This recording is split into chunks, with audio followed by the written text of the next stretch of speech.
You will join me. It is written. It is your destiny.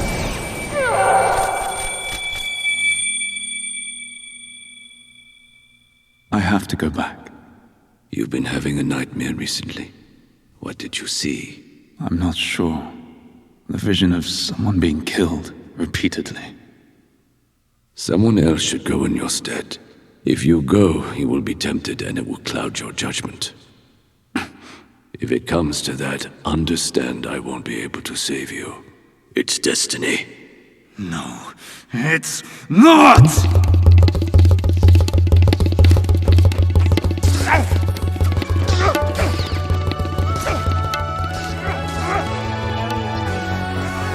Welcome to KonKon's Cantina. Grab a drink, sit back, and relax.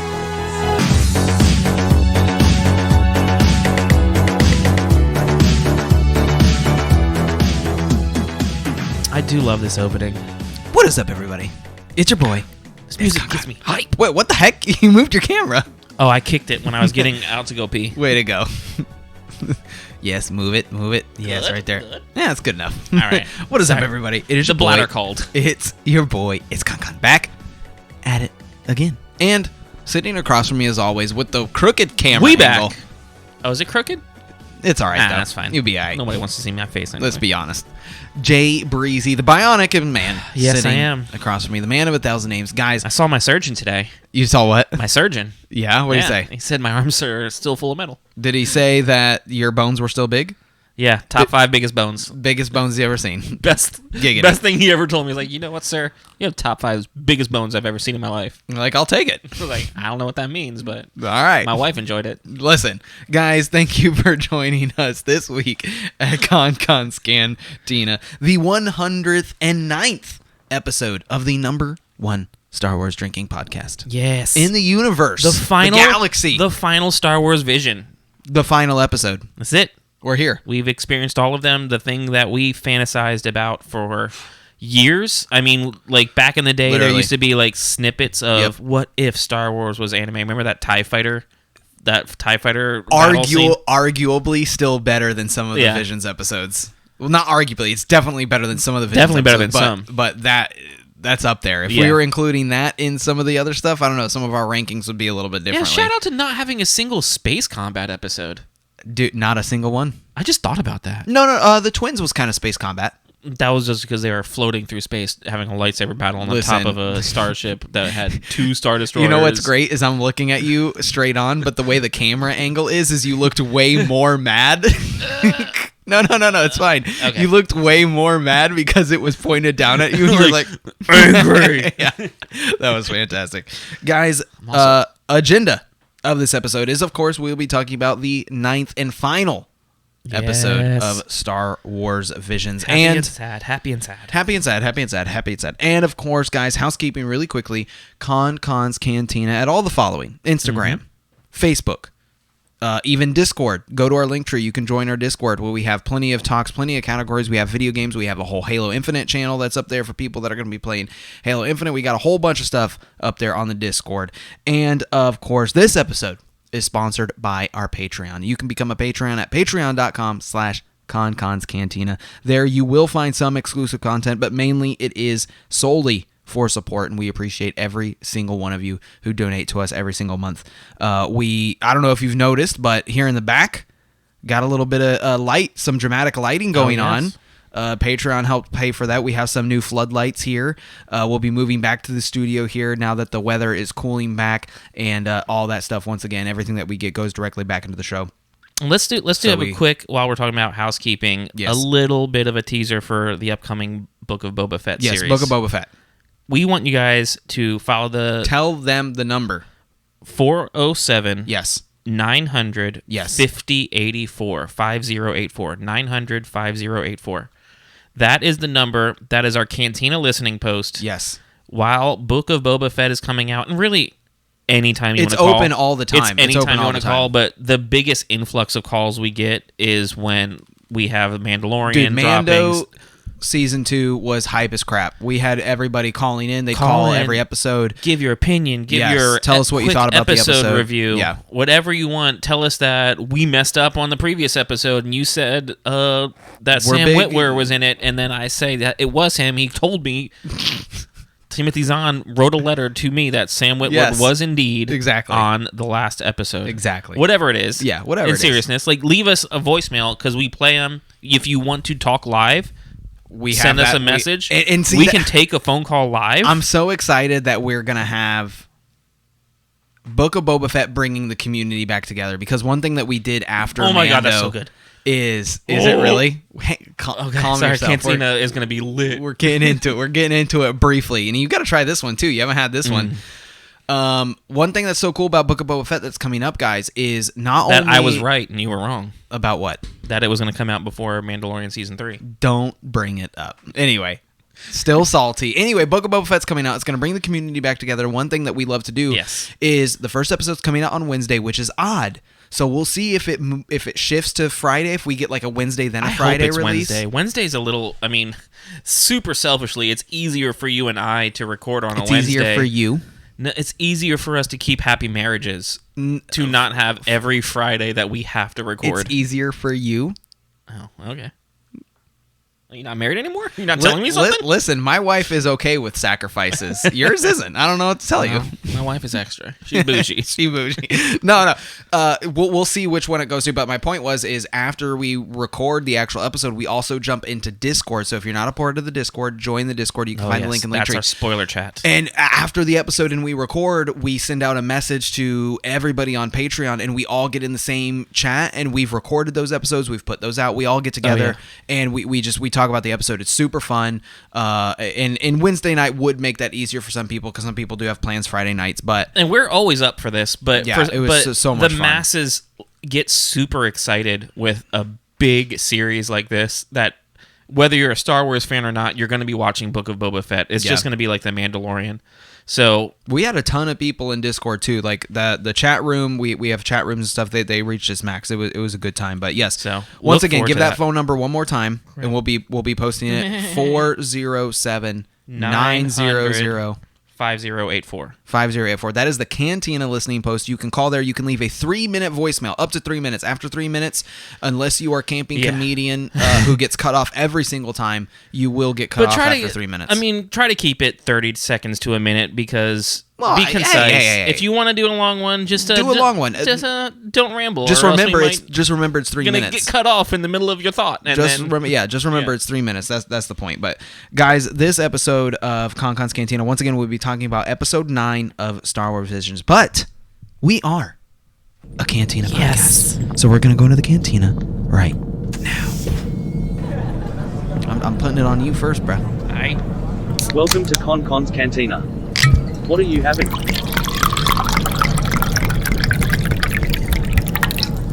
But remember, no droids. This week I am drinking. Oh, you son of a bitch. Just kidding. Go ahead. So we cracked open 2 new bottles. Both of us are drinking a new bottle tonight out of the coveted ABC winnings of Konnor. Yes. This is the House Lannister, my favorite scotch ever created. Yes. Lagavulin.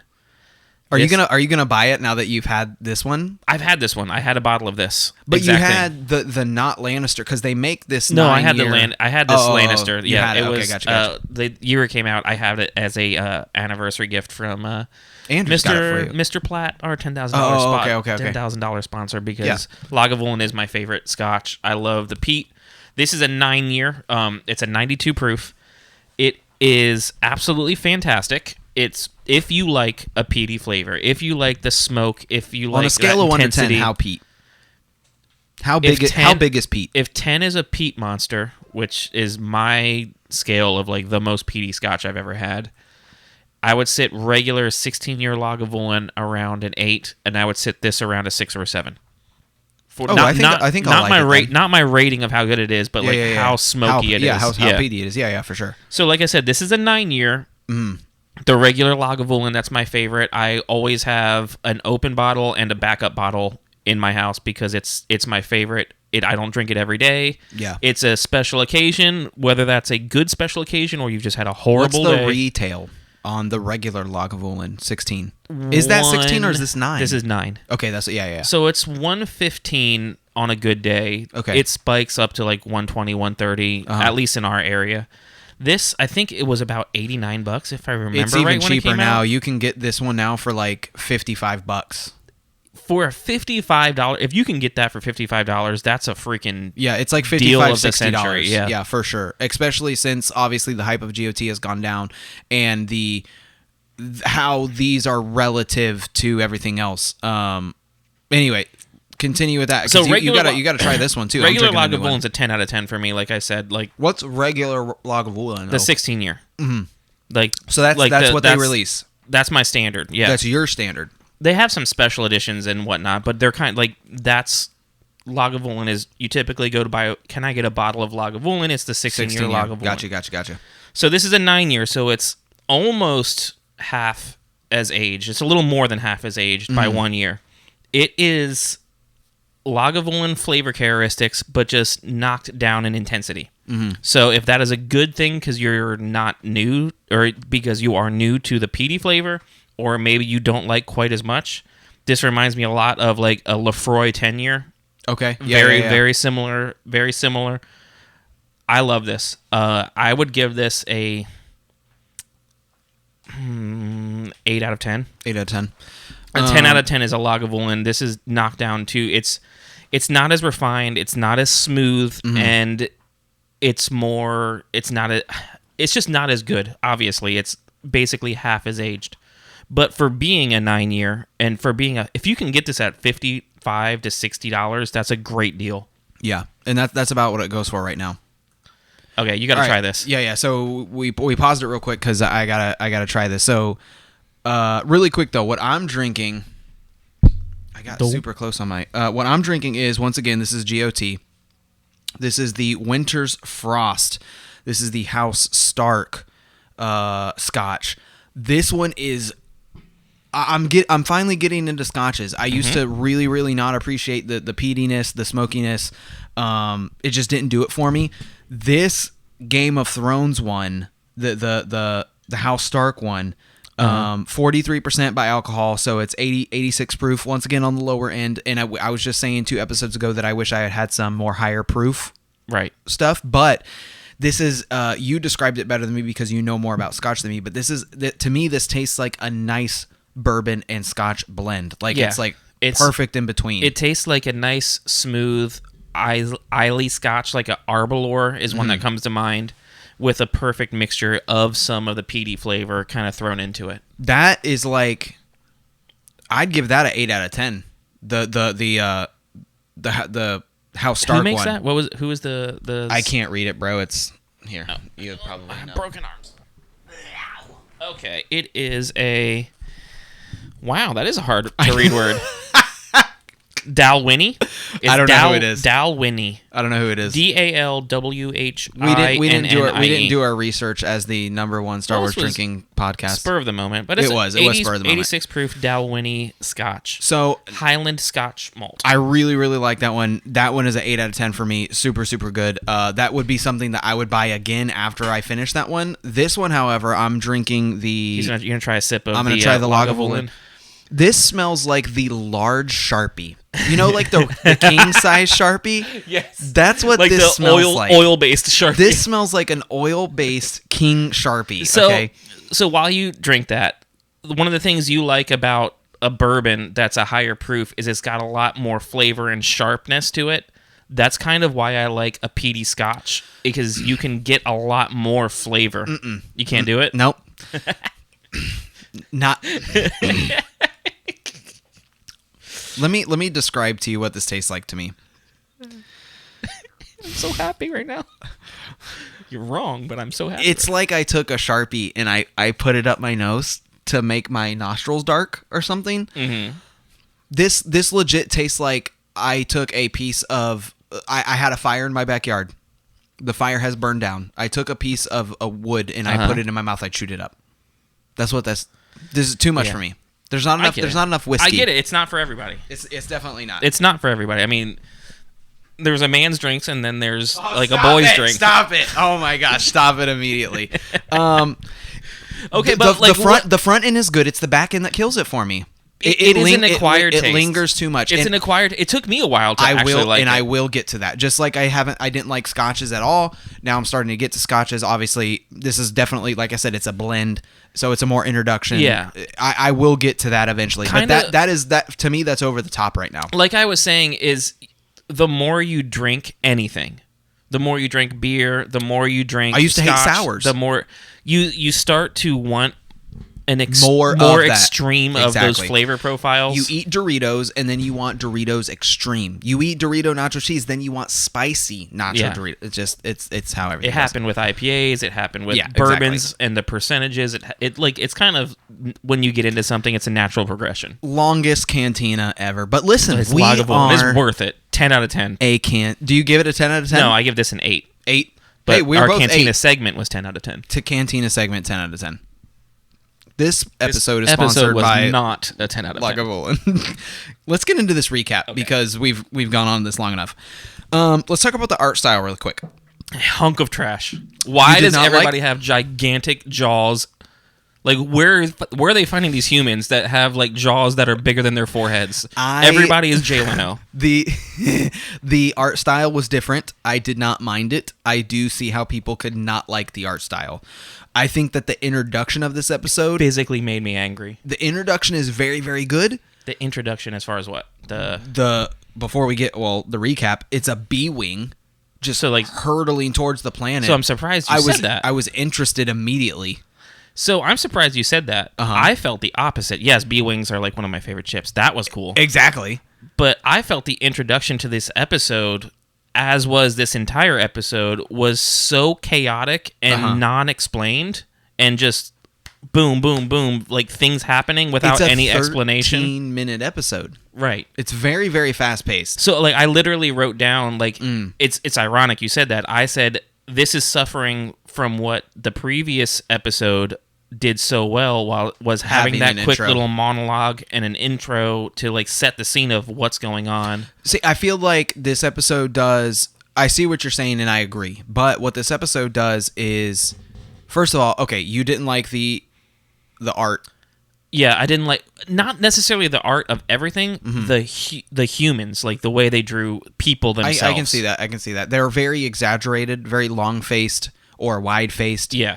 I liked the animation style simply because it was different compared to the other episodes, but that's about as far as it goes. Which this is the same studio that did TOB1. Which is weird because TOB1 looks way more normal than this episode.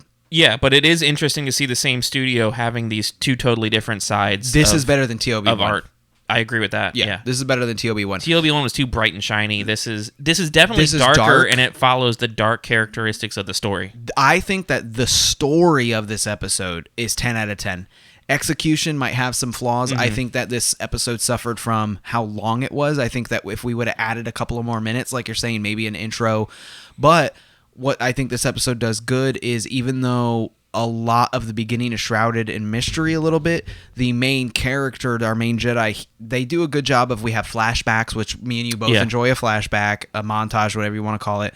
I think that we have callbacks as to why we're doing what we're doing at the appropriate time. Yeah. But still, a 13-minute episode, you're going to suffer from. It just wasn't enough. It just wasn't enough. It's too much story for too short of a time block that they had to work with. I agree. One thing that helped me appreciate this episode was the extra of having the female lead for the studio explain where she got all her because you watch that. I like that. Literally, we just said last week how like they have the extras, and we're idiots for not watching it.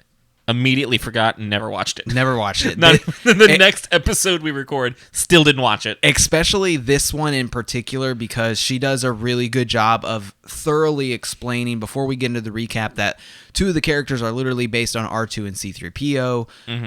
She rewatched Kura Kurosawa before she wrote this episode, so she went literally to the most basic of basics. You say some of that stuff, and I can appreciate it and see it. Hearing that, it still doesn't change my distaste for the episode. Well, let's get into the recap. This episode, okay. If you distaste, give me an out of 10, and I'll tell you right where now. I'm at. Out of 10. Not with the other episodes. If you had this episode on its own, this one, 1 out of 10. 4. I'd say 6. I mean, I'm not too far from you. There are things I think that. Anyway, we'll get into it. A B-wing crashes into the planet surface. Bandit rush to the pilot of the B-wing. Mm-hmm. A Jedi takes out his blade and slashes the bandits. So, don't mean to cut you off already. Fine. So that's what we do. I also did not care for this style of fighting in this episode.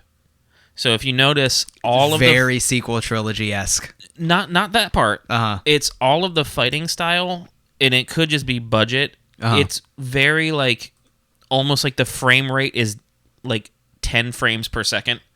Like it's very clunky. I see what you're saying. It was not pleasant to watch. You want to know how she made this episode? What, with like your favorite program? Cell shading? Oh, Procreate? She drew. I can see that in Procreate now. It's all Procreate. And she literally drug somebody. Yes. Okay, I can see that. It's all Procreate. Does that help or does that make it worse? Neither. I did not like the fast-paced fight scenes because they look like 1 millisecond somebody is like 10 feet in one direction, then they're 10 feet in the other direction. But it wasn't like they were like moving fast. It was just literally lack the whole of thing quality. is done at like 15 frames a second. Yeah. Yeah. No, I totally agree. Not before, of course, a vision takes over him. Before he is killed or taken prisoners by the bandit, he is saved by 3 people. Which shout out to one of the voices in this is Senshu, which is the taller guy who I'm assuming that's supposed to be C-3PO if you said the 2 guys are based one on tall, one short. Yep.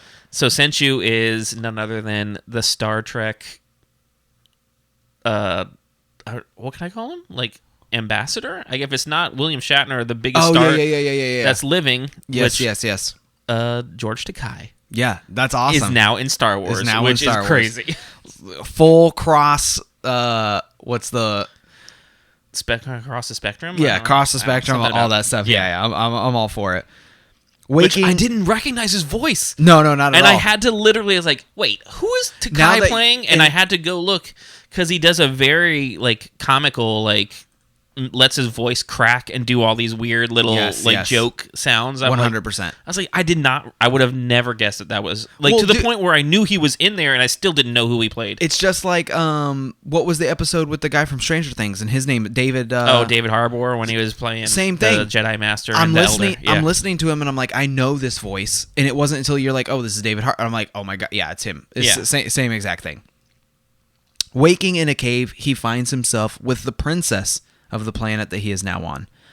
A Sith Lord has taken control of the planet and the royal family. And, of course, the Sith Lord herself was hiding among the royal family.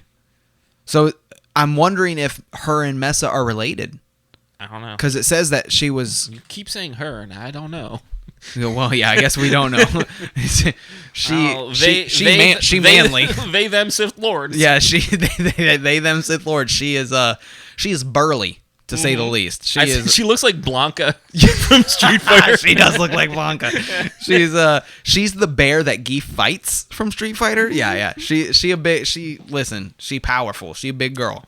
She had lots of vegetables. Okay. She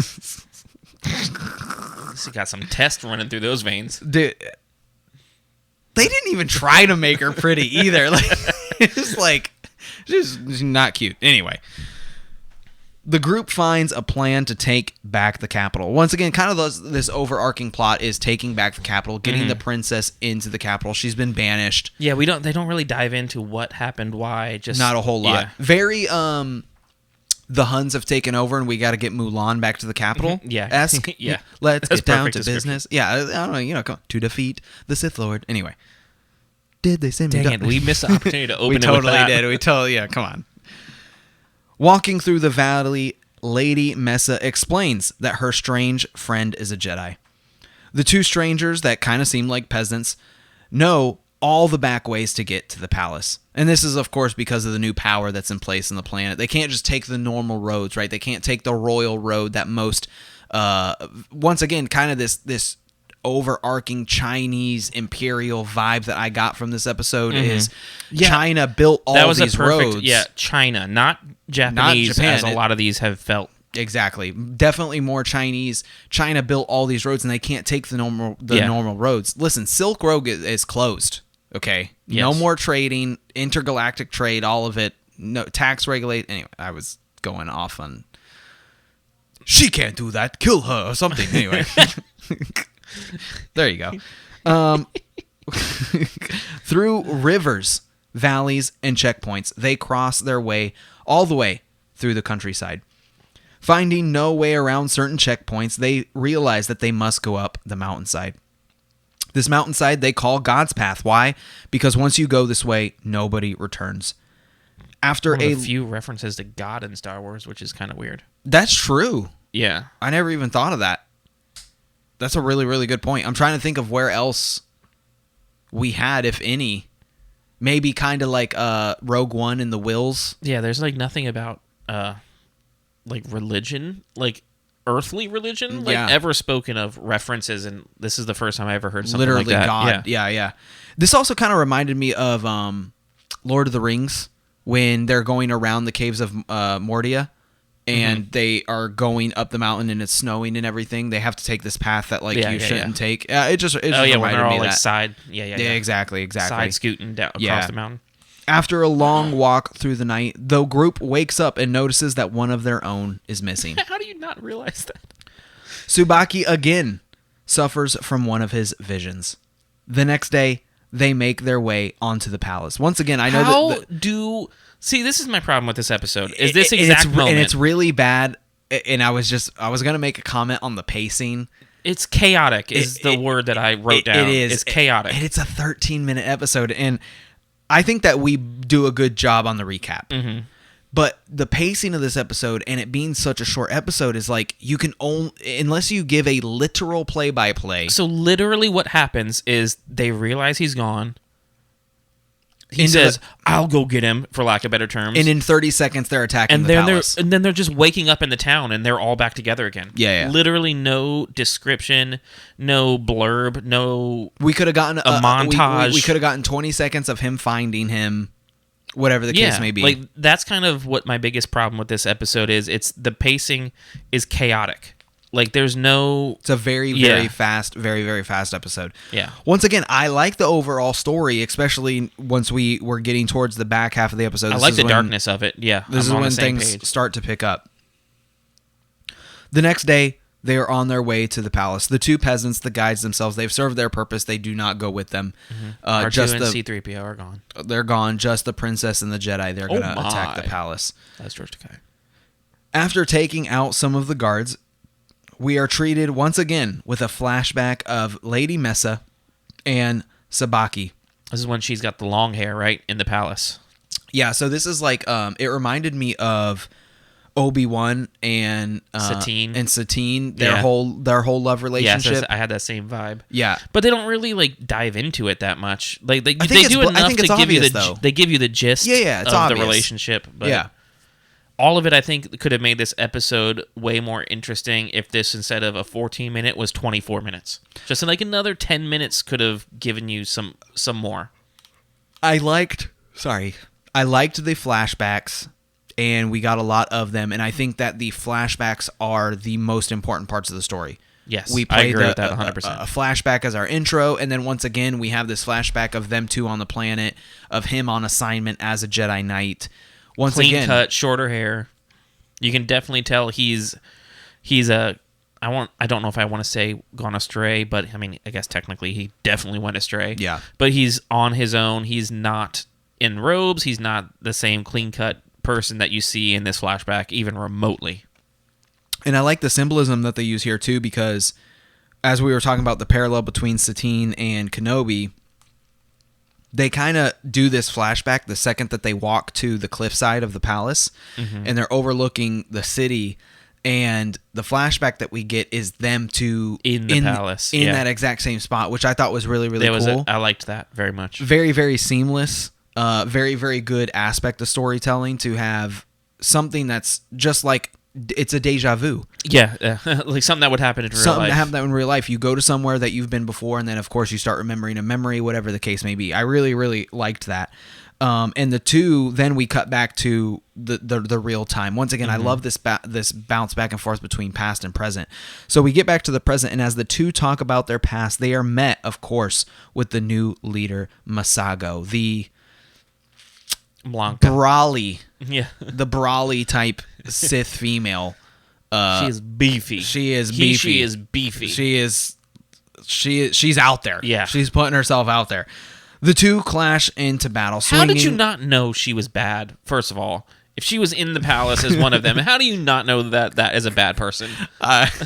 You see the brow, and you instantly there's no know. way that she just started doing steroids and immediately just got jacked. Creatine, just all the creatine gets jacked. Horse tranquilizers, the whole 9 yards. You didn't distrust that, dude? Yeah, come on. Come on.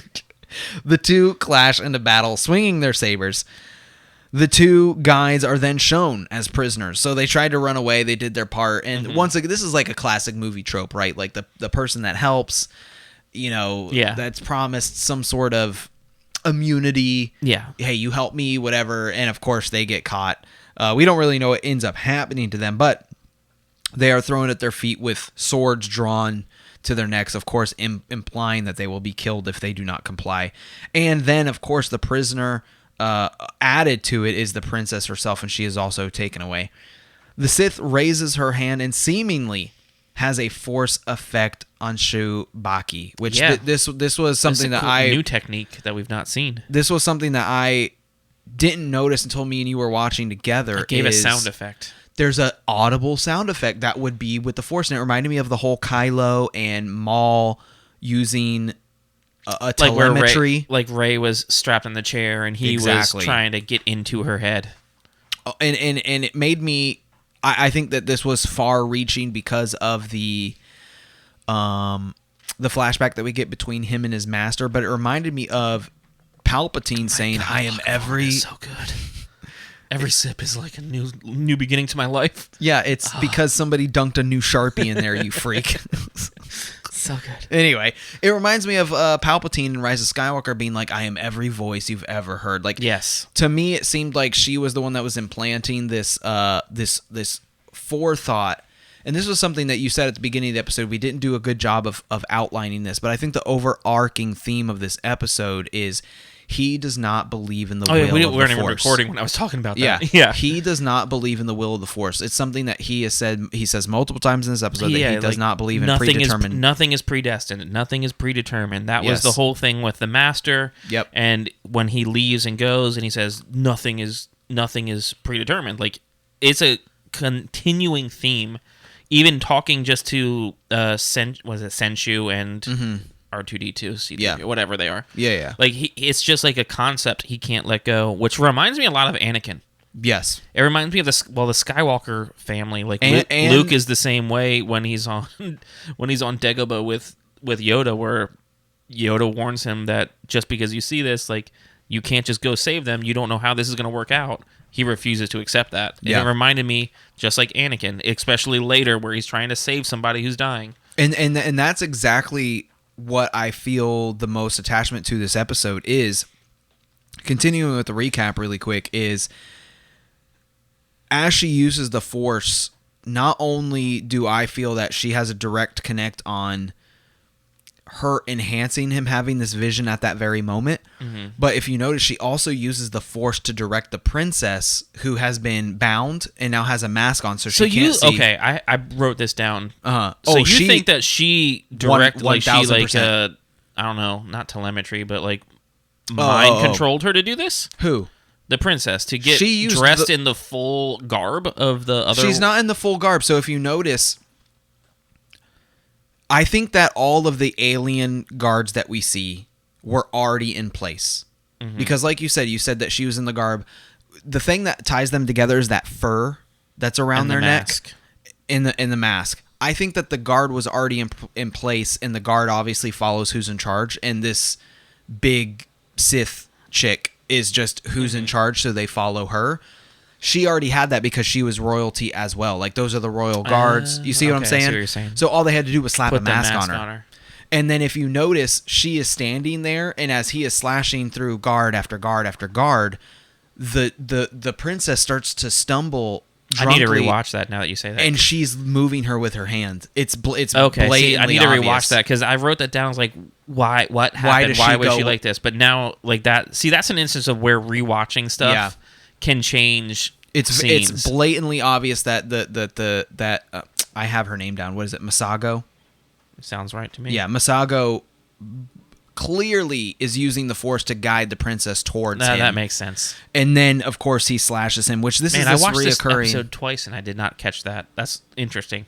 And once again, especially in this last quarter of the episode, this is where it really starts to get good for me, is after he slashes her, he realizes what he's done. This vision that he keeps having that his master told him about, all this stuff, it's finally coming to fruition that this person that he kills over and over and over again, just like when Anakin kept seeing, like you said, his mother die, his mother die, his mother die, and then it turned into Padme. You die in childbirth. Right. Same thing. He saw his love, this princess. That was the whole thing that he got teased with by Palpatine, that you can save someone that you love dies. And we have the exact same trope, which I'm all for. I mean, this is a great, Star Wars, for people to say that Star Wars is not based on spiritual things, which this is actually ironic because we talked about this episode being the first mention of God. George Lucas in interviews has said that literally Anakin has been based on a Jesus Christ type model, right? There was no father. What are you doing? I'm getting like super philosophical. And I'm listening to you 100%. What are you doing? If I touch the spot on this LED strip, I can make it light up with my finger. Sorry. I'm listening to you. Did you kill my LEDs? No, they weren't on. Oh my God. You totally derailed one of the coolest things I ever would have said on this podcast. Lagavulin, bro. Lagavulin. Anyway, it's just ironic that once again in this episode we have this God theme that's been brought up, and then Anakin once again is this Jesus Christ form that George Lucas has said himself, and we have the same idea of bringing this loved one back to life, and is that not something that all of humankind seeks, right? Oh yeah. What is life after death? Seeing somebody that you love again that has died. This whole thing. Whatever it is that you believe.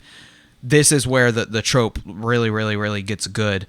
Of course, we get the dark side speech from Masago.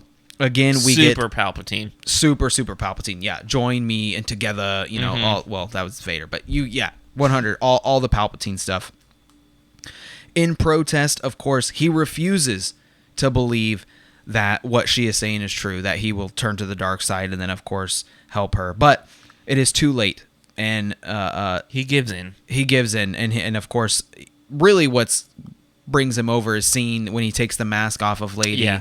Realizes Mesa, what he just did. Realizes what he's did, that he's killed her. Just as we've been saying, in Revenge of the Sith type fashion, the power to save the one you love is offered. And he, of course, takes that. And as the episode fades to black, the princess watches as her, no doubt, love goes off, and he becomes an apprentice of the Sith. He wasn't even... I got the vibe that he wasn't even surprised by his actions. Yeah. I feel like he felt it was a long time coming to that moment. Yeah. One thing that I think we both agree on for this episode, and we tried to be positive. This isn't the best episode. It's not the worst episode. There's definitely... I think TOB1 is still the worst episode. Yeah. I think this is above TOB1. I don't know if this goes above another one, but the music in this episode... Yeah, the weird drumming. The tribal... Especially the final piece that they use, that's the end of the episode, is just amazing. The music was really, really good. Once again, we both really, really liked the super dark... drums. It was a lot of drums and not tribal, but I guess you could say Nothing. Oh, you got it. You That's can even better. gain it though by becoming my right hand. We get that. With you by my side, we will be able to rule together, and we will bring order to the galaxy. We can then... And then we get the drumming, of course.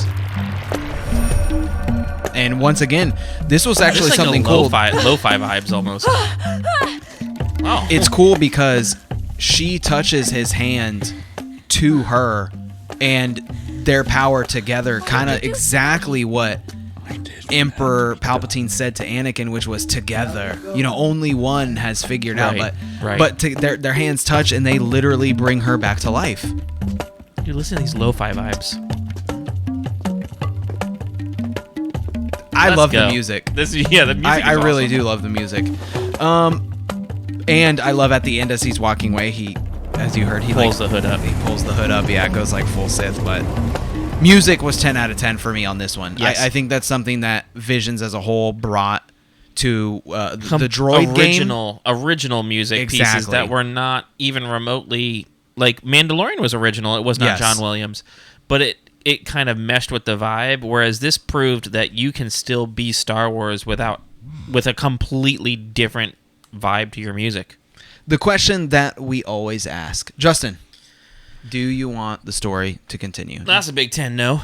That's a big no? No. Yeah, I don't care for the story to continue either. In any form, digital, media, written. Nah, I'm done. Yeah, I'm done with it too. No, turn that off right now. Turn that off. Oh, okay. What? Oh no. Let's get down to business to defeat. This is how we're gonna play us out today. You're the saddest group of grill farmers, so come on, pack up your food. Mister, I'll make a It's available for a ringtone. That's literally what happens every time you call me. Is it really? Oh dang. Killing me. This is still going. I'm gonna have to start it over now. What is up, everybody? No. Guys, I was your boy. It's KonKon, and sitting across from me, as always, Jay Breezy, the man himself. Ringtone designer. Visions. Real quick. Visions. Kind of talked about this last week. Vision 7 out of 10 as a whole. Boom, nailed it. As a whole? You know what? 7 out of 10. 7 out of 10, for sure. Do you want to see more of these stories continue, or do you want 9 more episodes? 9 new episodes. Yeah, I want 9 new episodes too. Yep, if they ever do it again, more one-shots. Exactly. I like it. Yeah.